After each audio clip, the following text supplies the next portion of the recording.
Dude, what is going on, man? Not much. How you been doing? Pretty good, pretty good. Had a nice pizza last night, so can't Nice, complain dude. about that.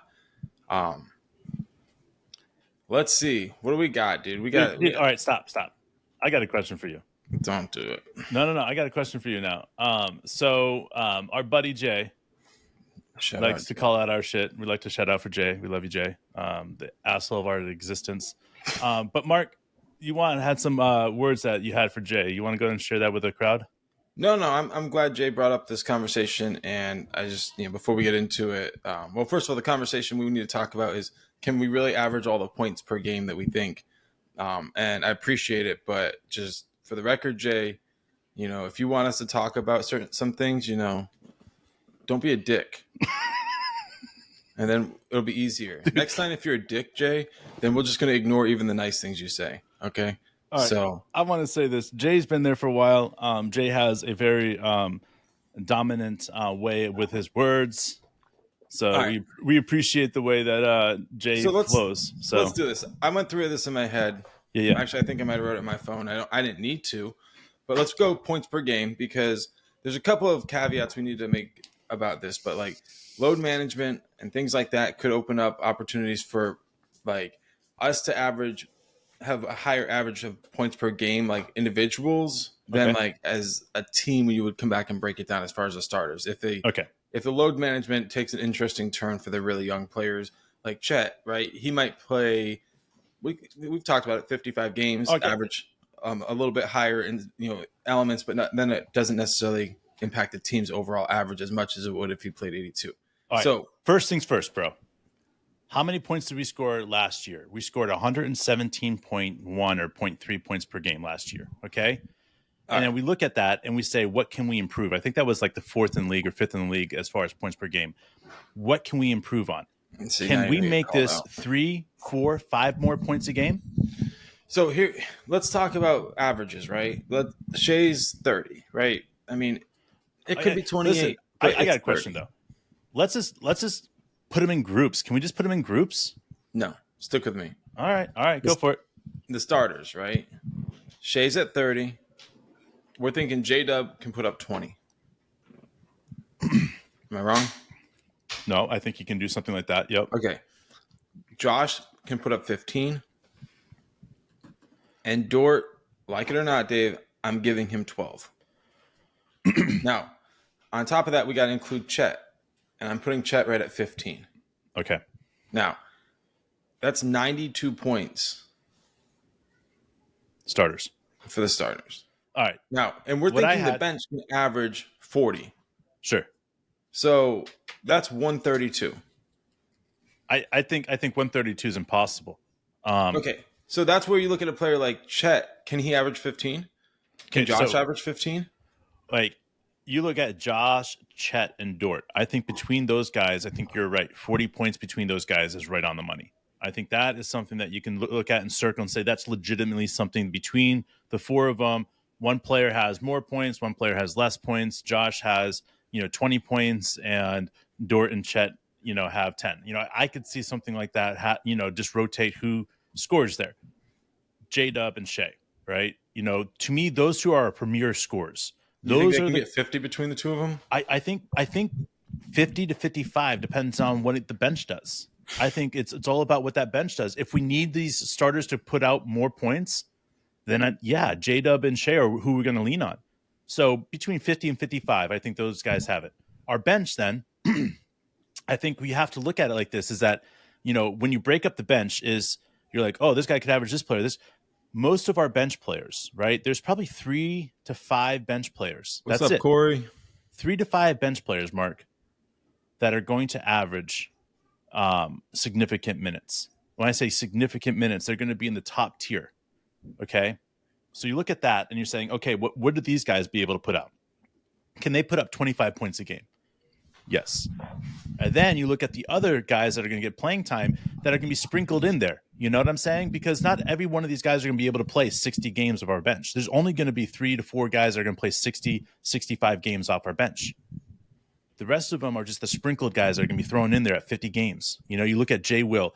You look at JRE, you look at some of these guys that get 50 games, and they've had a good 50 games. I think J Will get 50, but if he gets more, it's because he went to training camp at much more better shape than he's been in a while. So I think that's just one of those things that as you're looking at and breaking this team up, you start recognizing, hey, asking this team to score 120 points, right? Isn't that out of the question? I think 120 points is a great because it's only 3 points more a game or 3.5 points more a game. That's not a significant jump up. And then you start looking at it and you start seeing how these guys can play, and you're like, man, this team could really do something dangerous. So what I broke down was 132, and you're saying 120 is a good goal. So let's shave off 12 points. Let's start out with the bench. Let's say the bench averages 36 instead of 40, right? So now we need to shave off 8 points from the starters. Let's give Chet. Dude, our bench will be the best bench in the league if we average between 25 and 35 points. All right. So let's say with Chet, we'll give him 13 points a game, which I think would be really healthy, no matter the conditions. I think that's a good way to non-expecting way for him to be out there. Josh, I don't want to give Josh less than 15, but I'll take one from him and put him at 14. Okay. Shay's still got to give him 30. Dort, I don't want to take anything from him at 12, and Jdub I can give him 18. And right about there, you're getting close to 120 total, I think. Yeah. I want to say Jdub scores 20 points a game unless he figures out a way to get to the foul line a whole lot more effectively. And if he does that, he doesn't take away shots from the team, and he's getting to the foul line. And if he does that, then he could go off and score like 23, 24 points a game. And then we're putting that's where I also see that, Shea could do the same thing. Shea figures out something, and all of a sudden Shea's averaging 33, 34 points a game. So that's why I think it's safe to put J-Dub and Shea at 50, 55 points a game. Who led the NBA in scoring last year? And how many points did they score? You want me to look it up? I should know this. Hold on, man. All right, you look it up. Mitchich, you're right, Jared. Absolutely. Our Euro Harden. Yeah, and like I said it before, but the way he hunts end of game, end of shot clock shots, he's a clutch player and he knows it. And I think he's going to have Chesapeake standing on their feet as much as anybody else on the bench. I think that's going to really surprise people. And in this weird way, I don't want to say it, but because I always feel stupid when I comp players, but he reminds me of an Argentinian player that played for the Spurs. Like potential could be like that, but I don't want to go there because if I say it, I always kick myself in the nuts. What's up, buddy? Anyway, so my thing is, why couldn't we average 132? You want to know what? I think we could. That would be far and away the best offense in the NBA, I believe. Okay. I think last year, I'm just guessing, but I'm guessing it was like 125 was the average. So my theory is 125 was what? I'm sorry. Probably the leading in the NBA in scoring. No, it was 120 was the Sacramento Kings. 120 was the Sacramento Kings. So the idea that we could jump like a full 12 points on someone like them, and they were playing really good. Not 12 points. No, we had 117.4.3 whatever per game. My theory is why couldn't we average 130? I mean, if we want to win 60 plus games, yeah. So to me, like we might be a year away from this happening, but when you look at players, like when you go down the list and you're like, we could legitimately get 92 points from our starters on a regular basis and 40 from our bench. I mean, seriously, it might not be this year right here, right now that this is about to happen. Yeah. But I see the structure of a team that can average over time 130 points. Like you can't tell me that over time J-Dub is going to be held down from 20 and Shea won't be able to maintain that 28 to 30 points per game. And that Giddey won't be able to stay, get up above 15 and hold it there. And Chet over time won't be able to reach 18 to 20 points per game with all this balance, and our bench will still be able to produce 40.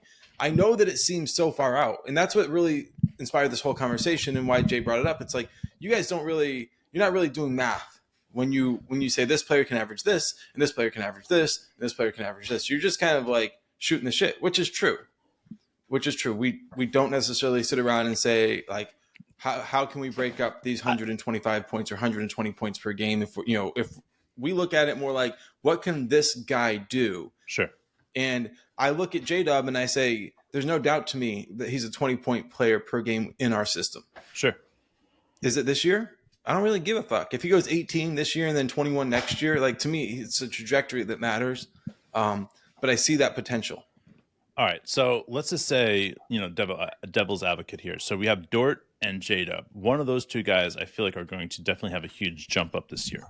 I don't expect Dort to necessarily make that jump, but think about this. If Dort all of a sudden started shooting much higher percentage from with his layups, and it doesn't cost any extra shots that we've already been, accounting for, and he starts hitting those shots and he hits 3 or 4 more layups a game, like I could see Dort all of a sudden averaging 18 to 21 points a game, and that would actually take away from what Jada would be expected. Then Jada would have to be going in there being okay with 17 to 19 points a game. Because if Dort is stepping up like that and hitting his layups and stuff like that, it relieves a lot of pressure. And having two guys that could go off, for 20 points at any given time with Dort and Jdub would be pretty phenomenal. I mean, it could be that could be Chet too. I mean, who knows? Like, who knows how good some of these guys are going to be in year 2 or in the first year of their playing. I mean, if Dort can get to the rim with less help defense, a lot of times he's facing a help defender because we have more spacing, because Chet's out there, because of different things like that. And also, I saw an improvement as the season went on with his decision-making when he would get to the basket. He wouldn't necessarily feel like he had to try to finish over people. Yeah. I think that's kind of like for the NBA, there's different quality of three-point shots, right? It's really for any level of basketball. Like the inside-out shot is a much better shot than a dribble-up three. Okay. Now, some players have elite step-back threes. Sure. And that kind of breaks the rule, right? But the rule when we were growing up was inside-out, right? We always want to get offensive rebounds and kick the ball out to reset for the open shot because there's usually an open guy on offensive rebound. Right. And these types of things are ingrained in you. And for me, what I'm looking for with Dort is this ability for him to begin the process of understanding the difference between the dribble up three, the corner three, and the elbow three. The elbow three is low efficiency for him. Sure. The corner three is high efficiency. Getting past your man does not mean you have to shoot. Mm-mm. If you can turn into a passer when you're in the lane, because now you have the inside out ability, that's preferable than a missed shot. And understanding the difference between a contested shot for like Dort and other players is really a challenge because Dort plays so physical all game. The refs recognize like that he's creating contact when he's going to the basket on offense. Yeah. So they're not going to give him the whistle. He can get fouled by most people's definition, but he has like a bigger, stronger body than people. And so it doesn't look like a foul. Well, so he needs to use that, like, get the defender up in the air and do the wraparound pass, do things like that. If he could do 2 or 3 assists instead of shots, then all of a sudden teams will be daring him to shoot and he can finish over a dare. What he can't finish over is a 7-footer. He lacks the athleticism and the ability to stay in the air long enough. Like Russ could like take contact and then just hang. Like Dort, if there's a defender between him and the basket, he might finish, but it's not necessarily a high percentage shot. But he can get past people and play in space. I know we saw him do it a lot more last year. So if that's the Dort we get, then I think he could average, 15. He could average, I think 2 really high quality made threes on the perimeter per game. Sure. Just if he says like, this is a high efficiency shot. Sure. Now there's always this question, like how much does a coaching staff focus on good shots versus bad shots? In fact, you hear some of the reporters ask coaches about that and stuff. They're like, do you guys talk to them about bad shots, especially with the Thunder media? So what I look at for like a guy like Dort is like efficiency has to become something that he cares about. Sure. It can't be something that the coaches are sitting there being like, oh, you got to want to, shoot 35+% from deep. You got to want to shoot, 60% plus from the inside the arc. those types of things, they come with maturity.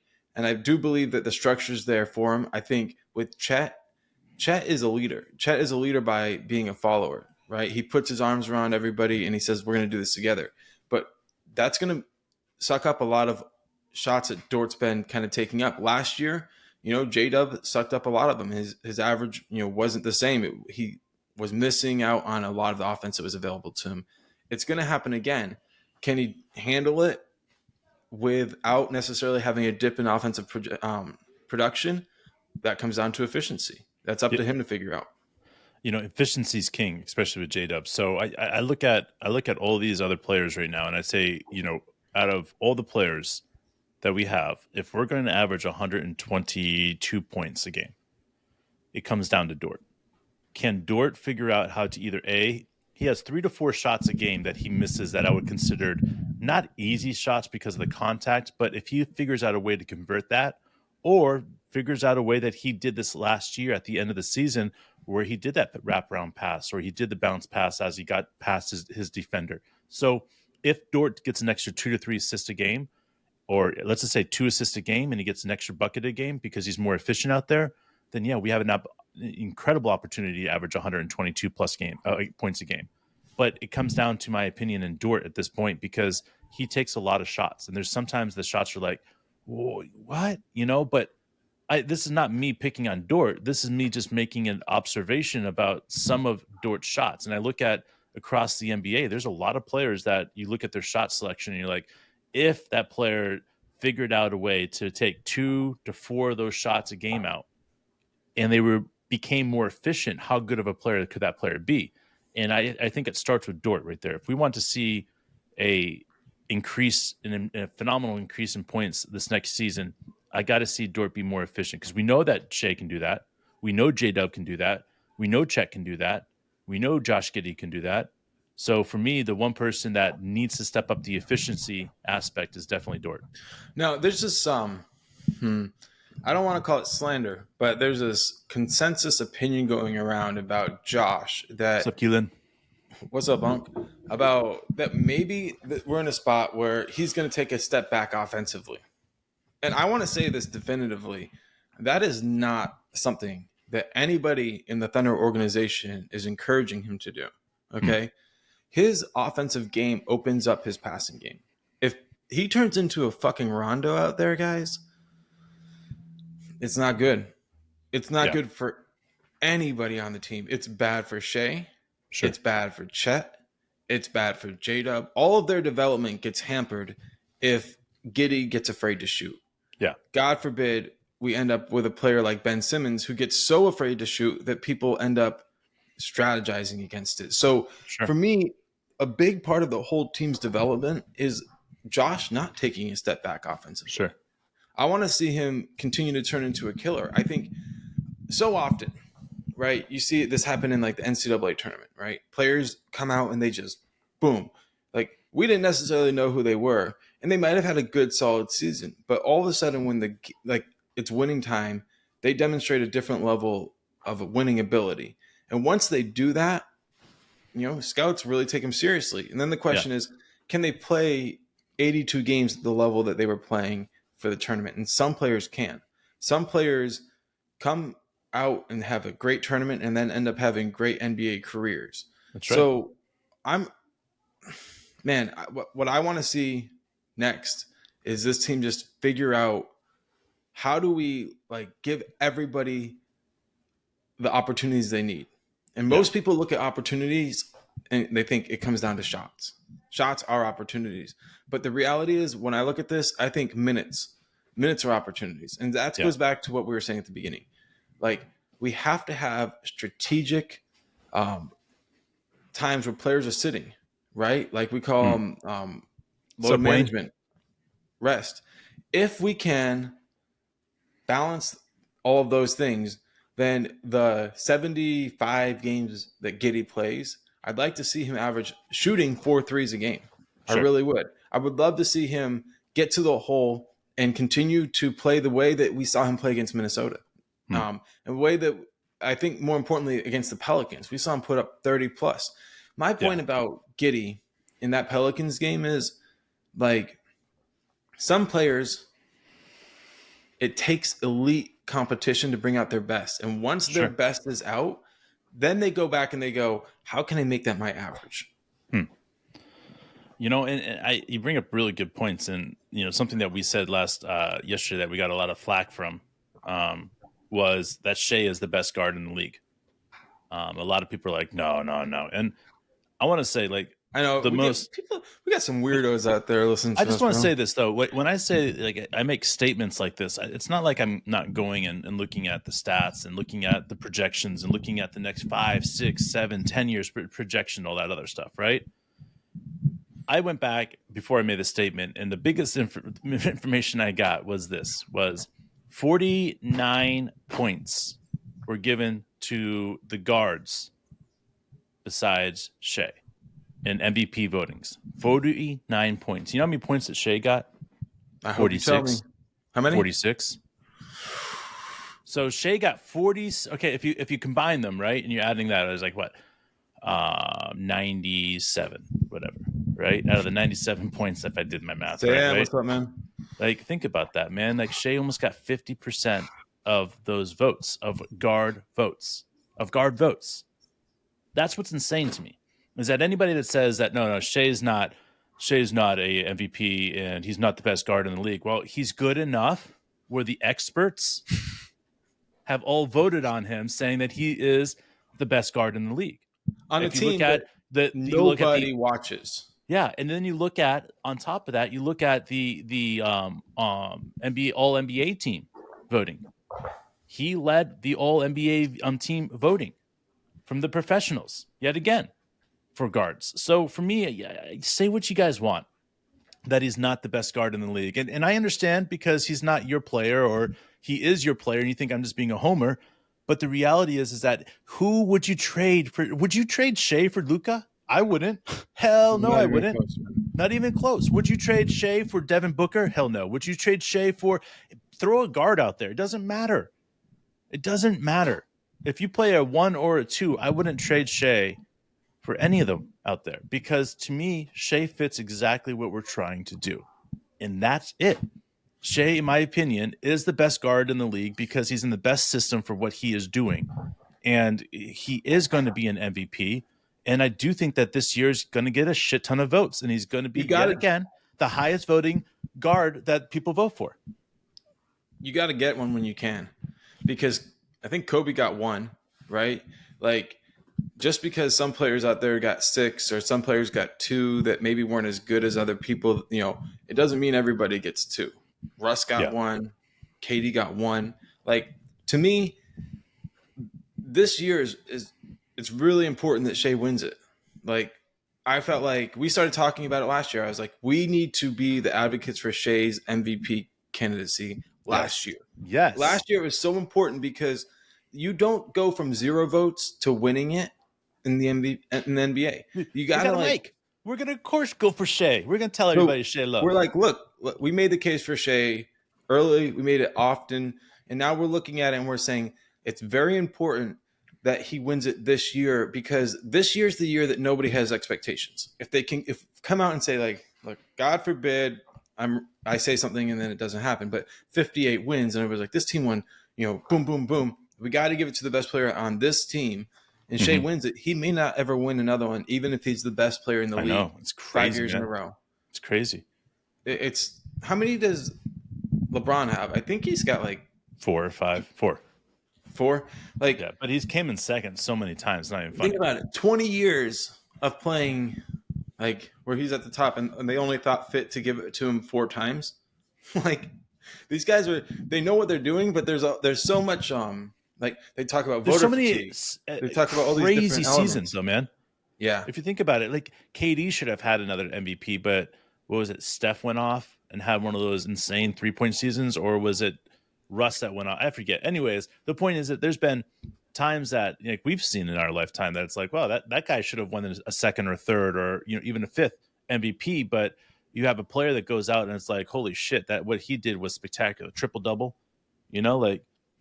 Yeah, it reminds me of like LeBron. No, I mean, Michael's years, like Chuck won 1, Karl Malone won 1. And yeah, like you could give it to Mike every year. But at some point, Man, Like there Sam is saying, there's a so lot of much. agenda in it. You're right. You're right. There's so much agenda in each of the voting, unless there's one case that's unless, and that's unless there's a underdog in the voting. There's an underdog in the voting, and say what you want. Embiid was the underdog this year, right? Derrick Rose was the underdog. Like there's an underdog that pops up once in a while, and because nobody's been watching Oklahoma City and taking them, seriously for the last 3 years, right?